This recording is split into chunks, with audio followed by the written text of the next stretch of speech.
El segundo año de universidad estaba llegando a su fin cuando ella y yo decidimos, juntos, entrar por primera vez a una sala de conciertos. Tenía 18 años y, al cruzar esa puerta, me sentí como un cervatillo perdido en el bosque, frágil, fuera de lugar. Pero había algo más importante que me impulsaba, el dinero. Fue gracias a él que yo estaba ahí, dispuesta a hacer lo que nunca imaginé que haría. Fue así como comencé a buscar acuerdos, a conocer hombres mayores, a involucrarme en situaciones que, hasta entonces, solo existían en mi cabeza como posibilidades lejanas. La cocaína me consumía 3, 4 días a la semana. Me desmayaba, perdía la noción de todo, pero de alguna manera mantenía las notas altas.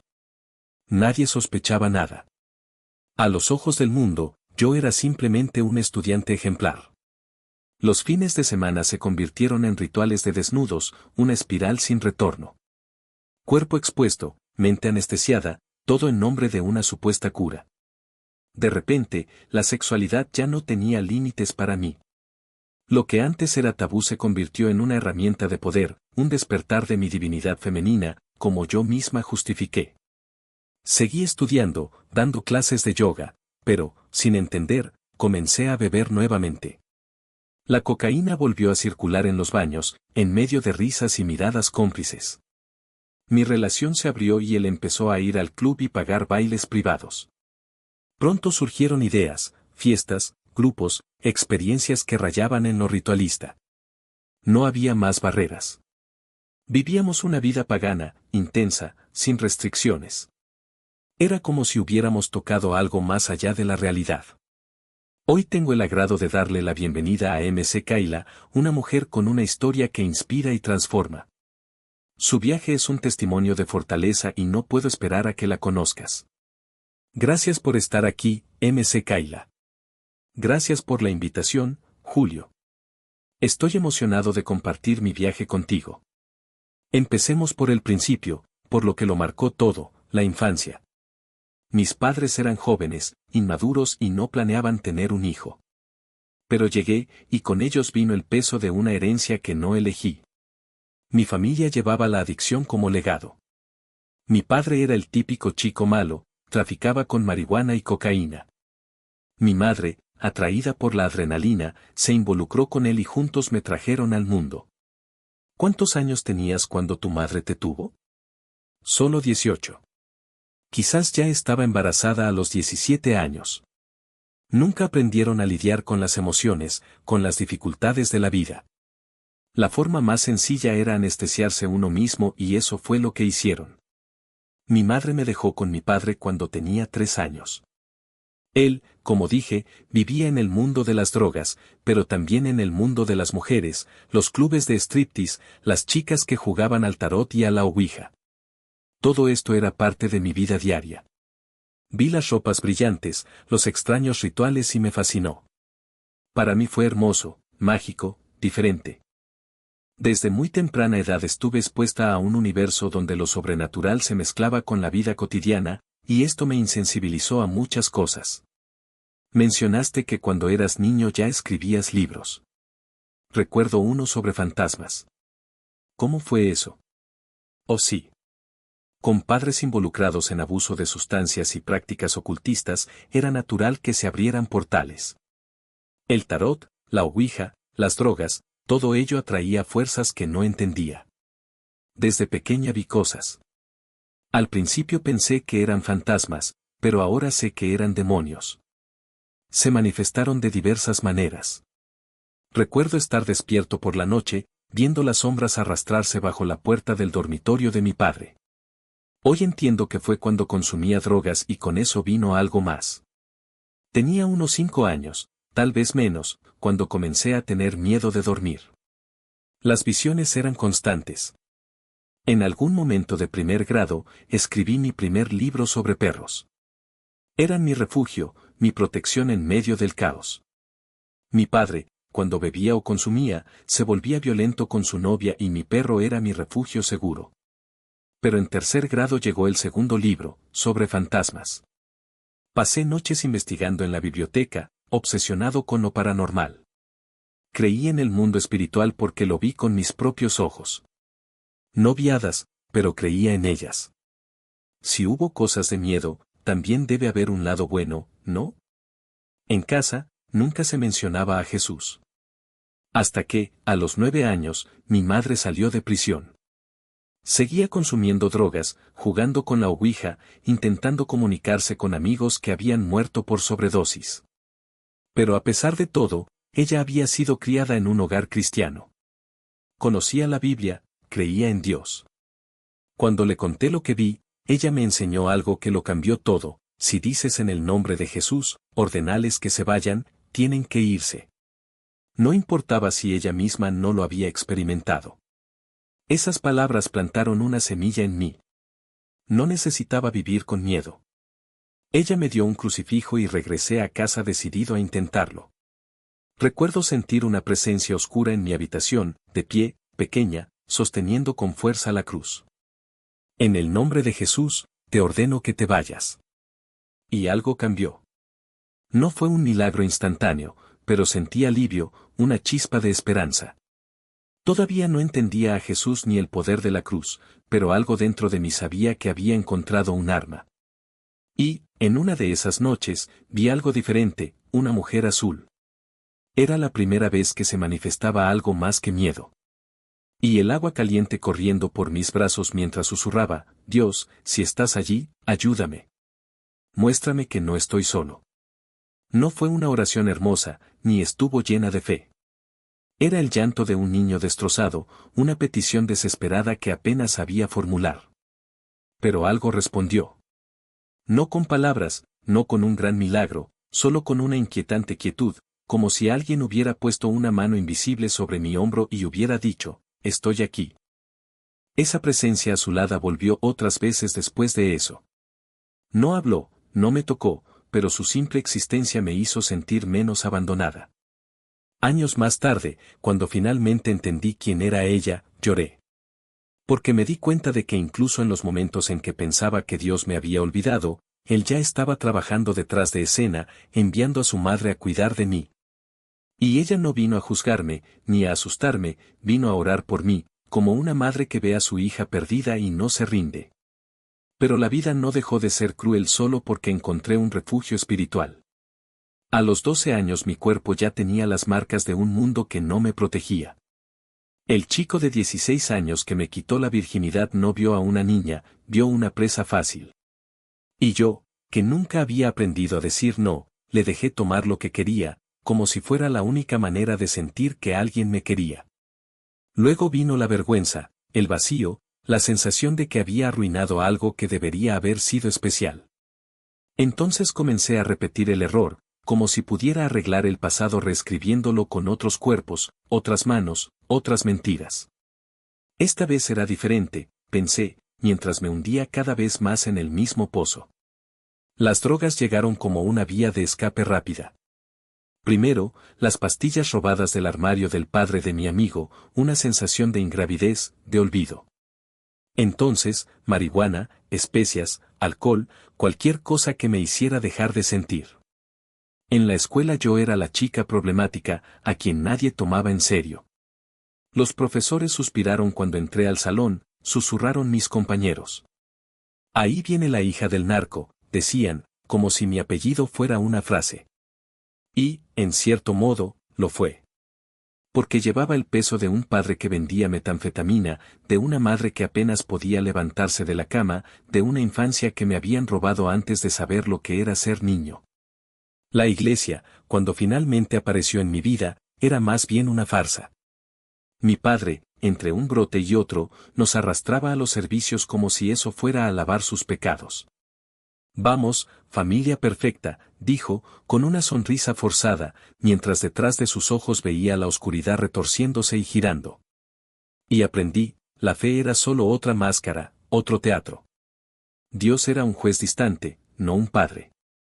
Entonces, cuando arrestaron a mi padre, atrapado con drogas, armas y un historial de violencia que finalmente lo puso tras las rejas, no sentí ningún alivio. Simplemente sentí más abandono. A los 13 años me fui a vivir con mis abuelos, pero ellos apenas tenían para sí. A los 16 me mudé a casa de una tía, cambié de colegio, intenté reinventarme. Ahora solo soy Kale, me dije, como si pudiera borrar el pasado con una nueva dirección. Pero las heridas no desaparecen solo porque cambias de escenario. Se esconden, esperan y cuando menos lo esperas regresan con toda su fuerza. Llené mi vida de fiestas, de chicos, de promesas vacías, como si el ruido pudiera ahogar la voz que aún susurraba en mi pecho. Esto no es amor. Esto no es paz. Hasta que un día, cansado de correr, paré. Y fue entonces cuando me di cuenta, Dios nunca había dejado de seguirme. Incluso cuando lo ignoré, incluso cuando lo cambié por cualquier cosa que me hiciera sentir menos sola, Él estaba ahí. Como la mujer de azul, como la cruz que sostenía en las noches de terror, como la voz que respondía a mis gritos en el baño. Simplemente no sabía cómo reconocerlo todavía. Pero Él supo reconocerme. Y yo estaba esperando. ¿Nuestras cuentas? Miré a esas mujeres y vi en ellas la misma desesperación que alguna vez había sido mía, el mismo miedo a no ser suficiente, el mismo hambre por algo que nunca llegó. Y allí, bajo las luces rojas de aquel lugar, entendí, no era dinero lo que buscaba. Fue una validación. Era la ilusión de que si tenía suficiente, finalmente me sentiría vista. Pero cuanto más bailaba, más vacío me sentía. Fue entonces cuando Roa apareció en mi vida como una sombra que no pedía permiso. Llegó con regalos caros, promesas susurradas y esa dulce voz que me hizo olvidar, por un momento, que estaba vendiendo pedazos de mí mismo. Dijo que me sacaría de allí, que me daría una nueva vida. Y yo, ingenuamente, creí. Porque era más fácil creer en un hombre que en mí mismo. Hasta que una noche, después de una actuación, me llevó a una habitación de hotel y cerró la puerta con llave. No grité. No peleé. Simplemente me quedé paralizado, como cuando era niño, como si mi cuerpo todavía supiera que resistirse solo empeoraría las cosas. Cuando finalmente se fue, me acurruqué en el suelo llorando en silencio, mientras la voz de mi abuela resonaba en mi cabeza: Dios no te dio un espíritu de miedo, sino de poder, de amor y de equilibrio. Pero ¿dónde estaba este poder? ¿Dónde estaba ese amor? Solo cuando regresé al campus días después me di cuenta de que algo en mí se había roto. No era solo el cuerpo, era el alma. Me arrastré hasta la biblioteca, abrí el libro de Mormón que esos niños me habían regalado años antes y, por primera vez, leí las palabras sin resistencia. Venid a mí todos los que estáis trabajados y cargados, y yo os haré descansar. Y allí, entre las páginas amarillentas, sentí que algo se movía dentro de mí. No fue un milagro ruidoso, de esos que abren los cielos. Fue un suave susurro, como el viento que pasa entre los árboles del campus. Era Dios diciendo: siempre estuve aquí. Incluso cuando no me viste. Pero el enemigo no se rinde fácilmente. Regresó con fuerza cuando descubrí que estaba embarazada. No era de Roy, era un chico universitario, alguien a quien apenas conocía, alguien que desapareció al día siguiente. Me sentí como una de esas muñecas de porcelana que coleccionaba mi abuela, hermosa por fuera, pero con grietas invisibles por dentro. Y ahora, una vida estaba creciendo dentro de mí, una vida que no sabía cómo proteger. Mi tía, que luchó tan duro para darme un nuevo comienzo, lloró por teléfono cuando se lo conté. Lo tiraste todo por la borda, dijo. Y no pude responder, porque, en el fondo, yo también lo creía. Fue en una noche desesperada, tirado en el suelo de mi pequeña habitación, que cogí el teléfono y llamé al único número que me quedaba, el de la iglesia. No eran los chicos de antes, eran personas que ni siquiera conocía. Pero cuando llegaron, se arrodillaron a mi lado y empezaron a orar. Algo pasó. No fue como la primera vez, ese dramático voz. Era más como si una corriente de aire frío hubiera abandonado mi pecho, dejando tras de sí solo un vacío limpio. Y en ese vacío, por primera vez en años, respiré. No fue el final de mis problemas. Nada de eso. Todavía tenía que afrontar la vergüenza, el juicio, las noches de insomnio preguntándome cómo sería el futuro. Pero algo había cambiado. Ya no era la chica que huía de Dios. Ni siquiera el que se vendió por migajas de amor. Yo era alguien que, aunque estaba destrozado, todavía creía que podía arreglarlo. Y así, con manos temblorosas y el corazón lleno de cicatrices, comencé a reconstruir mi vida. Ya no huía, sino que finalmente decidí quedarme. Y las facturas siguieron llegando. Y no dejaron de amenazarme. Así que ese día me fui y nunca regresé. Pero algo había quedado, el gusto por el dinero. No esas migajas que apenas alcanzaban para sobrevivir, sino billetes gruesos, suficientes para comprar lo que quisiera por primera vez en mi vida. Y no quería renunciar a eso. Simplemente ya no quería bailar. Ya no quería ese club. Quería la vida universitaria, las fiestas de frappuccino, las chicas de la hermandad, el glamour que veía en las películas. Claro, no podía permitirme una hermandad de mujeres, pero podía asistir a las fiestas. Y así fue como comencé a buscar otros caminos. Encontré a los sugar daddies, los tratos que nunca imaginé hacer. Y lo hice. El dinero llegó fácilmente. ¿Pero su peso? Llevé esto solo. Para afrontar la situación, necesitaba algo más que alcohol. Necesitaba algo que me borrara por completo. 3, 4 días a la semana estaba loco, coca, noches de insomnio, la mente dando vueltas en círculos. Pero de alguna manera, todavía se las arregló para ser una estudiante sobresaliente. Nadie vio las señales. Yo mismo no lo vi. No me di cuenta de que me estaba destruyendo a mí mismo, que cada elección me hundía más profundamente. Solo sentí el vacío, la soledad de quien corre detrás de algo que nunca cumple. Hasta que lo conocí. Un estudiante de primer año de universidad de mi ciudad natal. Guapo, de mi edad, pero con esa forma de quien sabe cuidar a una mujer. Me llevó a cenar a lugares caros, me colmó de regalos y dijo todas las cosas correctas. Y pensé, es por el que voy a cambiar. Pero cambiar por sí solo era imposible. Lo intenté, pero siempre volvía al mismo lugar, a las noches interminables, a las decisiones equivocadas, a la vida que nunca dejaba de acelerarse. En verano nos fuimos a vivir a casa de su madre. Y ahí fue donde todo se vino abajo. Fuimos atrapados. No por la policía, ni por la universidad, sino por la realidad. Robábamos juntos, vendíamos cosas que no debíamos, hasta que un día estaba solo, esposado, saliendo de una tienda con la vergüenza ardiendo en el rostro. Siempre había hecho eso, desde la secundaria, pero nunca me habían atrapado. Ahora, a los 18 años, con una beca completa y un futuro por delante, aquí estaba, expuesto, un fracaso. Y fue en ese momento, tumbada en la piscina de mi tía, mirando al cielo, que algo dentro de mí se rompió. Me di cuenta de que no había nadie más. ¿Los amigos de la fiesta? Ellos desaparecieron. ¿El novio que juré era diferente? Me traicionó. ¿Qué carrera elegí? Se trataba solo de dinero, no de pasión. ¿La familia? Distante. Y en medio de todo esto, me di cuenta de que había cavado un hoyo tan profundo del que ya no sabía cómo salir. Fue entonces cuando lo escuché. No una voz fuerte, ni un trueno, sino algo suave, como un susurro en medio del caos, déjame ayudarte. Esas palabras me golpearon como un rayo.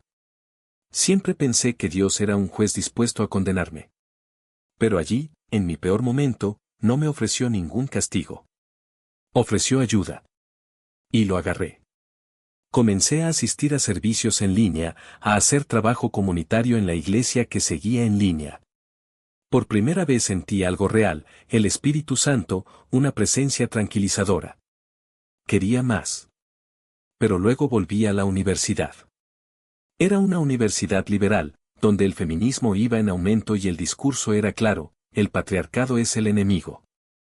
Y yo, a los 18 años, creyendo que lo sabía todo, me tragué esa narrativa.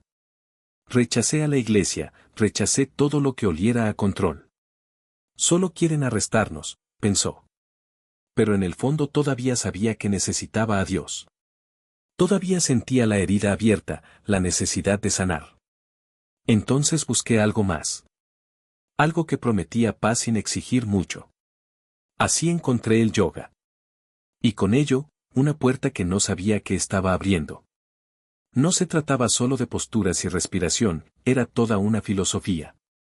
Cristos cósmicos, conciencias ancestrales, orígenes extraterrestres. Me hundí en ello como alguien que encuentra la verdad después de una vida de mentiras. Eso es todo. Pensé. La respuesta estuvo aquí todo el tiempo. Incluso me había inscrito en un viaje misionero cristiano, pero cuando llegué allí, les dije a los líderes, creo en Dios, en el Espíritu, pero no soy cristiano. ¿Su reacción? Me excluyeron. Y pensé, ¿ves? Por eso no quiero esto. Eso solo confirmó lo que ya creía. Al final de mi segundo año, decidí mudarme a Arizona para estar con mi novio. No sabía cómo iba a terminar la universidad, pero confiaba, no en Dios, sino en el universo. Y el universo, por supuesto, parecía conspirar a mi favor. Tan pronto como llegué, descubrí que la escuela espiritual que estaba investigando en Internet estaba a solo unos minutos de distancia. Fue el destino, pensé. Estaba destinado a esto. Empecé a entrenar yoga. Conocí gente que hablaba de energía, conexiones cósmicas, tarot, pero no del viejo y feo tarot que yo conocía. Este era hermoso, brillante y lleno de promesas. Esa sí que es una forma de conectarme con Dios, me dije. Y me entregué. Y el más deseado. Pero algo dentro de mí susurró, ve. Eres lo suficientemente bueno. Y ahí estaba yo, bailando para ese grupo, sintiendo el peso de las miradas, la adrenalina de la música, la ilusión de que, en ese momento, yo era poderosa. El hombre casado, llamémosle Daniel, porque así se presentó, me miró con una intensidad que parecía atravesar la oscuridad del club. No fue solo deseo. Era algo más calculado, como si ya supiera exactamente lo que necesitaba oír. Esa noche, después de mi turno, me esperó afuera. Eres diferente a los demás, dijo, como si fuera la primera vez que alguien decía esas palabras. Y yo creí. Porque, en el fondo, eso era lo que más deseaba, ser vista como especial, como alguien que trascendió ese lugar. Me ofreció un trago y acepté. No fue solo el alcohol. Era la promesa de que, con él, podría ser más que una stripper, más que una bruja que busca curación, más que una chica destrozada. Tienes una energía rara, murmuró, mientras sus dedos rozaban mi brazo. Algo que me hace querer conocerte realmente. Y así empezó. Mensajes en mitad de la noche, reuniones en hoteles discretos, la sensación de que estábamos viviendo algo prohibido y, por tanto, irresistible.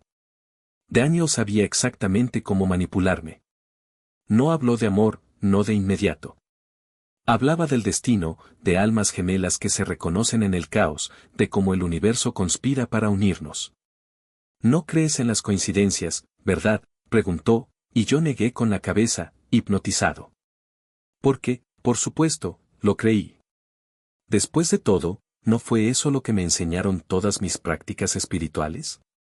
Que todo estaba conectado, que los encuentros no eran accidentales, que incluso el dolor tenía un propósito.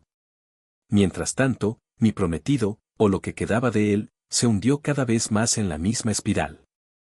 Comenzó a traer a otras mujeres a casa, sugiriendo que exploremos nuevas formas de conectarnos, como si el sexo en grupo fuera la clave de nuestra evolución espiritual.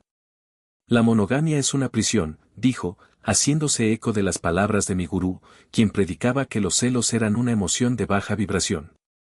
Estuve de acuerdo, o al menos lo intenté. Porque en el fondo, cada vez que tocaba a otra mujer frente a mí, algo dentro de mí se retorcía. Pero reprimí ese sentimiento. Después de todo, ¿no era eso lo que haría una diosa? ¿No es eso lo que debería aceptar una mujer despierta? Daniel, en cambio, era diferente. Él no me dividió. Me quería para él solo. Y, por mucho que supiera que estaba mal, por mucho que la culpa me despertara a veces en medio de la noche, me aferré a esa relación como si fuera el salvavidas que estuve buscando durante tanto tiempo. Él me entiende, me dije. Él ve quién soy realmente. Pero la verdad es que solo vio lo que yo quería mostrar, la versión de mí que todavía creía en la magia, en la curación a través del placer, en la redención a manos de un hombre que, al final, no era más que una ilusión. Hasta que un día desapareció. Así. Sin explicación, sin adiós. Solo un mensaje vago: el universo nos está llamando a caminos diferentes.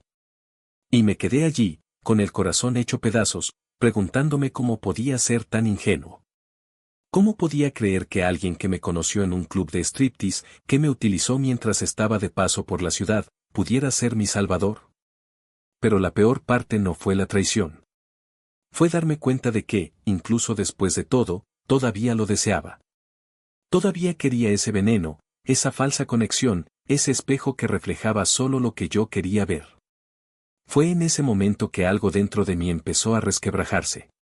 No de golpe, sino poco a poco, como un muro que se desintegra con la lluvia. Miré mi vida, las velas encendidas de la intención, los rituales desnudos, las noches alimentadas por la cocaína y las promesas vacías, y me pregunté, ¿dónde me perdí? Porque en el fondo lo sabía. Sabía que ninguna de esas prácticas me traía paz. Sabía que por mucho que me convenciera de que estaba sanando mi feminidad, simplemente estaba repitiendo los mismos patrones de autodestrucción. Sabía que detrás de cada diosa que intentaba ser, había una chica asustada que solo quería ser amada.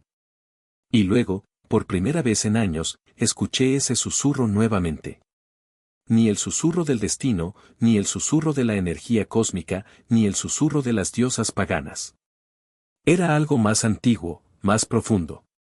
Una voz que prometía no magia, sino verdad. Una voz que decía, no necesitas más rituales. Me necesitas a mí. Y por primera vez no aparté la mirada.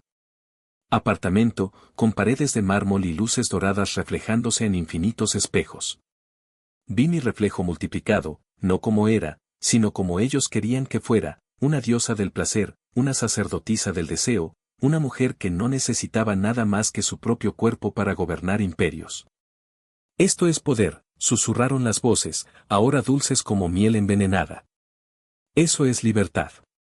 Nunca más te sentirás solo, nunca más tendrás miedo. Solo di que sí. Y casi lo dije. Porque, en ese momento, la promesa era más seductora que cualquier verdad. Después de todo, ¿qué tenía que perder? Mi prometido ya no era mío. Mi fe era un hilo deshilachado que colgaba de recuerdos de la infancia. Mi cuerpo, ese templo profanado por tantas miradas, parecía haber encontrado por fin un propósito, ser visto, deseado, consumido. Pero entonces, como un relámpago atravesando la niebla, vino el recuerdo de ese antiguo susurro, no el de las diosas paganas, ni el de los espíritus del agua, ni el de los alienígenas con sus tentáculos hambrientos. Era la voz que no prometía nada más que sí misma. No necesitas esto, dijo, tan suavemente que casi se perdió en el ruido de la ducha. Ya eres amado. Ya eres suficiente. Pero no quería oírlo. Porque, en el fondo, todavía creía que el amor había que conquistarlo con sangre, con sudor, con el precio de mi propia alma. Entonces, cuando las voces me mostraron el futuro, yo, frente a una cámara, miles de ojos hambrientos devorándome, mi nombre susurrado en idiomas que no entendía pero que hacían que mi cuerpo temblara de emoción y terror, casi cedí. Casi. Porque en el último segundo algo en mí se rompió. No fue un grito, no fue un llanto. Estaba en silencio. El tipo de silencio que se produce cuando te das cuenta de que estás a punto de saltar por un acantilado y de repente no estás seguro de querer volar. Y fue en este silencio que vi. No fueron los extraterrestres. No era la diosa felina. No eran espíritus del agua. Era él, no como lo imaginaba, no como lo describían los libros, sino como una presencia que llenaba cada grieta de mi miedo. No había juicio en su mirada, solo una profunda tristeza, como la de un padre que ve a su hijo elegir el camino equivocado por milésima vez. Y luego, sin decir palabra, extendió su mano. No para tirarme, no para obligarme. Solo para recordarme a mí mismo que todavía tenía una opción. Y por primera vez en años, decidí regresar. No porque fuera fuerte. No porque entendiera todo. Sino porque, en ese momento, recordé algo que había olvidado, no necesitaba ser una diosa para ser amada. No necesitaba ser sacerdotisa para tener valor. No necesitaba venderme, ni a los hombres, ni a los demonios, ni al universo, para merecer un lugar en este mundo. Luego, con manos temblorosas, cerré la ducha. El agua dejó de caer. Las voces callaron. Y, en el silencio que permaneció, escuché algo que no había escuchado en mucho tiempo, el sonido de mi propia respiración. No la respiración de una mujer a punto de ahogarse, sino la de alguien que por fin estaba aprendiendo a nadar. Ahora. Pero no fue inseguridad. Era algo más profundo, más antiguo, una presencia que recorría mi columna como un hilo de hielo. No sabía cómo nombrarlo, pero mi cuerpo sí lo sabía. Se estaba encogiendo, como si intentara escapar de algo que ni siquiera mis ojos podían ver. Se acercó y el aire se volvió pesado, como si la propia habitación contuviera la respiración. «Ven aquí», dijo, pero la voz no era la suya. O tal vez lo era, pero llevaba algo debajo, algo que no pertenecía a ese tono suave. Di un paso adelante y luego me detuve. Sentí los pies pegados al suelo, como si la alfombra se hubiera convertido en alquitrán. «¿Qué es?», insistió, pero sus ojos, esos ojos que alguna vez me hicieron sentir seguro, ahora brillaban con una intensidad extraña, casi hambrienta. Fue entonces cuando lo vi. No con mis ojos, sino con algo más profundo, algo que solo ahora, después de todo, reconozco como el comienzo de mi despertar. Una sombra se movía detrás de él, como una capa oscura que no pertenecía a nadie. No fue una ilusión. No fue cansancio. Fue real. Y estaba ahí, entre nosotros, alimentándose de lo que quedaba de mi confusión. Retrocedí. «Necesito ir al baño», mentí, porque no tenía palabras para lo que estaba pasando. Cerré la puerta con llave, apoyé las manos en el lavabo y me miré al espejo. Mi reflejo estaba allí, pero no era solo yo. Había algo más, algo que se retorcía en los bordes de mi imagen, como si intentara escapar del cristal. Tragué fuerte. «Esto no es real», susurré, pero la voz que salió de mi garganta no sonaba como la mía. Sonaba como un eco de algo que había escuchado antes, en ceremonias, meditaciones, en momentos en los que estaba perdido en busca de la iluminación. Regresé a la habitación. Estaba acostado en la cama, con los brazos cruzados detrás de la cabeza, como si nada hubiera pasado. Pero lo sabía. Lo sabía. Y entonces, sin previo aviso, las palabras salieron de mi boca como si alguien más las estuviera dictando: «No podemos seguir así». Se sentó, sorprendido. «¿Qué?». «Esto no está bien», dije, y con cada palabra, la presión en la habitación parecía disminuir, como si me estuvieran arrancando algo. «¿Estás casado?». «Yo, ya no sé lo que soy, pero no puedo ser esto. No puedo ser lo otro». Abrió la boca para protestar, pero yo ya estaba agarrando mis cosas. No lloré. No grité. Simplemente sentí, por primera vez en años, que respiraba sin ningún peso en el pecho. Cuando salí del hotel, el aire de la noche era frío pero limpio. Y por primera vez no estaba huyendo de nada. Finalmente estaba corriendo hacia algo. Una trampa. Que iba a entrar allí y sentir el peso de la hipocresía, el olor a juicio en el aire, la falsedad de las sonrisas forzadas. Pero cuando se abrieron las puertas, ya no había nada de eso. Solo un silencio que no sofocaba, una luz que no ardía. Y entonces empezó la música.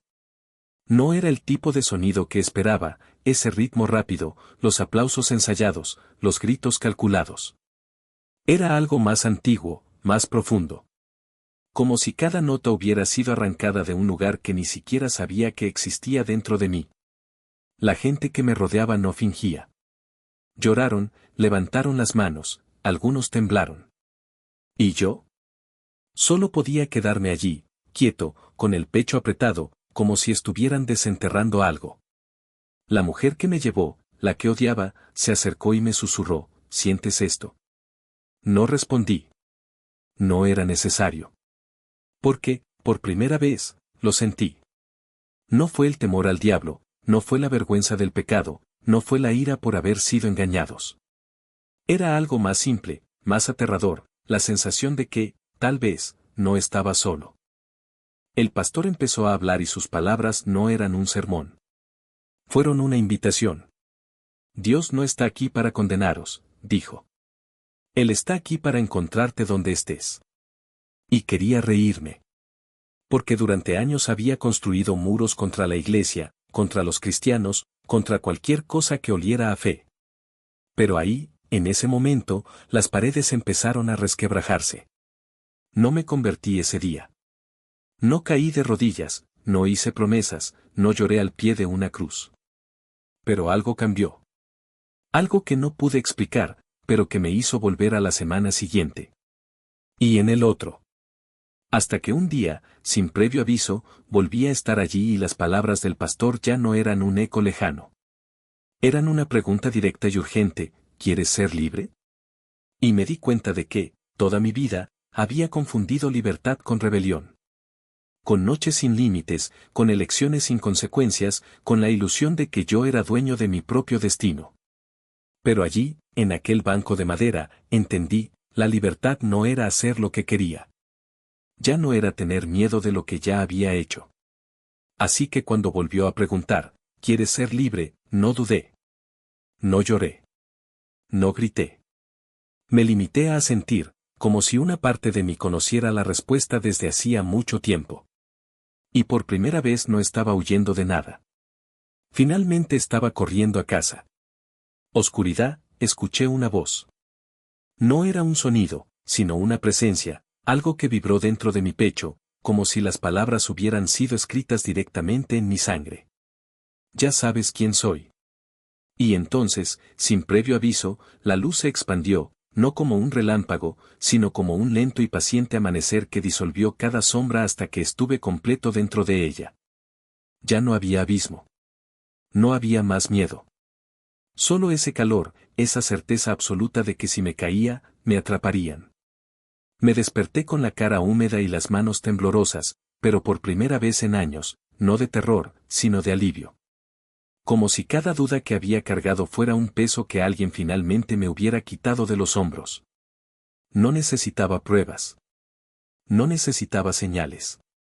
Ese momento fue suficiente. Porque la verdad no es algo que se pueda explicar, es algo que sientes cuando dejas de luchar contra ello. Y así fue como lo supe.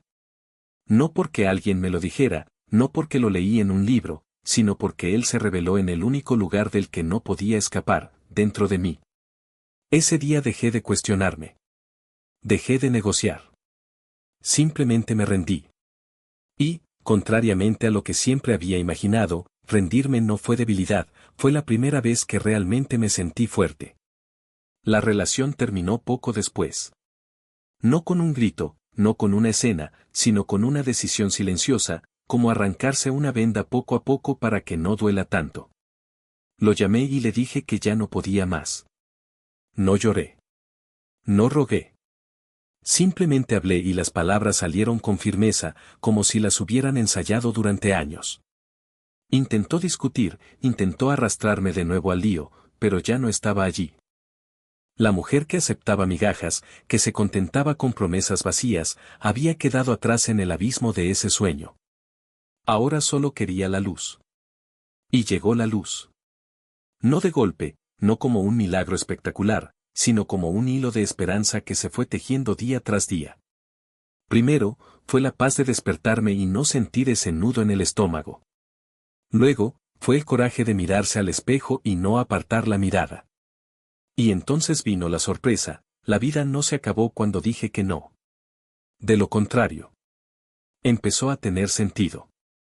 Las piezas que pensé que faltaban comenzaron a encajar, no porque las forcé, sino porque, por primera vez, dejé que alguien más las guiara.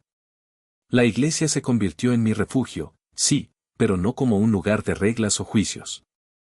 Fue donde aprendí que Dios no era un juez distante, sino un padre que me tomó de la mano mientras volvía a aprender a caminar. Las mujeres del grupo de Tammy no me dieron respuestas preparadas, me mostraron cómo encontrarlos en la Biblia, cómo escuchar su voz en el silencio. Y poco a poco entendí, la libertad no era hacer lo que quería, sino querer lo que Él ya tenía preparado para mí. Todavía hubo días difíciles. Días en los que la soledad apremiaba, en los que la tentación susurraba que había cometido un error. Pero entonces recordé el sueño, la oscuridad que me tragó y la luz que me rescató. Y noté que cada vez que elegía regresar a él, la luz se hacía un poco más brillante. No fue magia. Fue una elección. Fue confianza. Y hoy, cuando miro hacia atrás, veo que no fue solo una relación lo que dejé atrás. Era una versión de mí que ya no reconocía. La chica que se perdió en los brazos de los hombres equivocados, que confundió pasión con amor, que creía que el dolor era el precio de la atención, esa chica ya no existe. En su lugar, hay una mujer que sabe que la verdad no necesita ser gritada para ser real. Que la protección de Dios no es una jaula, sino un escudo. Y que a veces la mayor prueba de la fe no es creer que Él existe, sino confiar en que Él sabe lo que hace, incluso cuando no lo entendemos. Porque al fin y al cabo la libertad no consiste en no tener cadenas. Se trata de elegir a quien le entregarás las llaves. Llegó la luz y con ella el rostro de Jesús. Y ahí, en ese momento, todo cobró sentido. No fue solo una visión, fue un encuentro. Era Él, el mismo que siempre había estado ahí, incluso cuando yo no lo veía. No fue un sueño, no fue una ilusión. Fue la salvación tocando mi alma, una paz que nunca supe que podría existir. Y una vez que entendí eso, no hubo vuelta atrás. Fui a las redes y hablé. Se lo dije al mundo, a mis amigos del nuevo espiritismo, a cualquiera que quisiera escucharme. Muchos me llamaron loco. ¿Demonios? Esa es solo tu sombra proyectada, dijeron. Y sonreí, porque yo también lo había creído. Pero no era una sombra. Fue real. Era algo fuera de mí, algo que no podía explicarse ni por la psicología ni por la mente. Jesús era real. Y necesitaba gritar eso, aunque perdiera seguidores, aunque vinieran las críticas. Porque, al final, lo que importaba era la verdad. Jesús me ayudó a encontrarme a mí mismo nuevamente. Dejé atrás Manfo Mekela y volví a ser simplemente Mekela René, con toda mi fuerza, mi fe y mi paz. Y fue increíble. Porque, por una vez, no estaba buscando el amor en los lugares equivocados. Ya lo había encontrado. ¿Recuerdas cuando oraste por una señal? Si lo dices en serio, muéstramelo. Y él lo mostró. No fue un sueño, no fue una metáfora. Era una visión tan clara que parecía real, porque lo era. Estabas en ese infierno, en ese pozo oscuro, y él vino a ti. No como juez, no como verdugo, sino como el único que podía sacarte de allí. Y cuanto más lo seguías, más se transformaba tu vida. Las relaciones mejoraron, se reconstruyó la reputación y llegó la paz. Y luego, casi un año después, encontró a su marido. No por casualidad, no por suerte, porque ya habías aprendido lo que es el verdadero amor. Primero, el amor de Dios. Luego, el amor que Él preparó para ti. Hiciste una lista. Necesito entender quién es Jesús para saber qué buscar en un marido. Y funcionó. Porque en el fondo lo que siempre has querido, desde niña, fue amor. No el amor que duele, no el amor que une, sino el que libera. Y cuando lo encontraste, entendiste que ya no necesitabas perseguir nada. Solo necesitaba vivir. Por un tiempo te mantuviste alejado de las redes. Fue un año de silencio, de construcción, de matrimonio. Y cuando regresó, ya no era la misma persona. Era alguien con una misión, hablar de Dios, vivir para Él, compartir esta verdad que lo había cambiado todo. Así nació Raised and Redeemed, porque ahora conocía su propósito. Primero, ama a Dios. Luego deja que Él guíe al resto. Los demonios intentaron engañaros.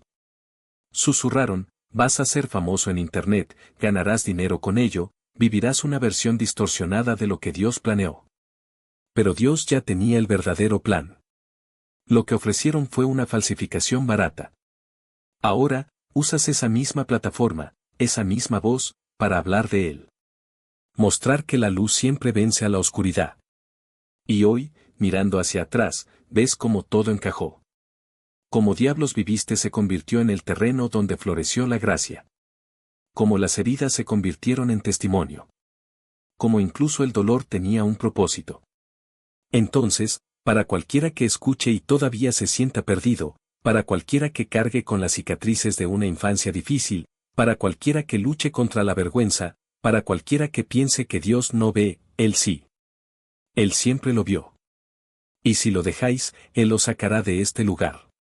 No importa lo profundo que seas. No importa lo oscuro que parezca. Su luz es mayor. ¿Recuerdas a Agar, la sirvienta egipcia? Abandonada en el desierto, embarazada, sola. Y aún allí, Dios la encontró. Se apareció el ángel del Señor y ella exclamó, «Tú eres el Dios que me ve». Así es como me sentí durante tanto tiempo, invisible, olvidado, arrinconado.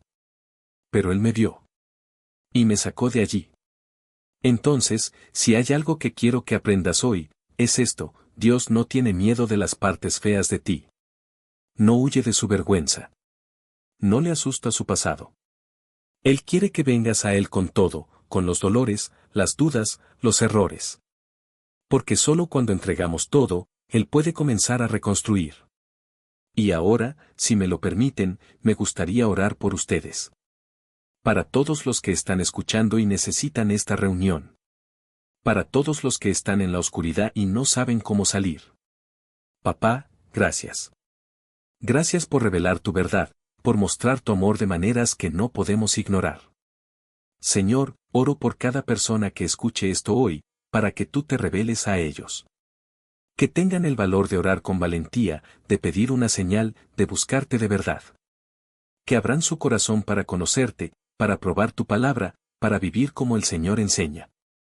Porque los frutos son buenos, Señor. La vida que el Señor ofrece es plena, es gratuita, está llena de propósito. Restaura cada historia, cada corazón, cada sueño. En el nombre de Jesús. Amén.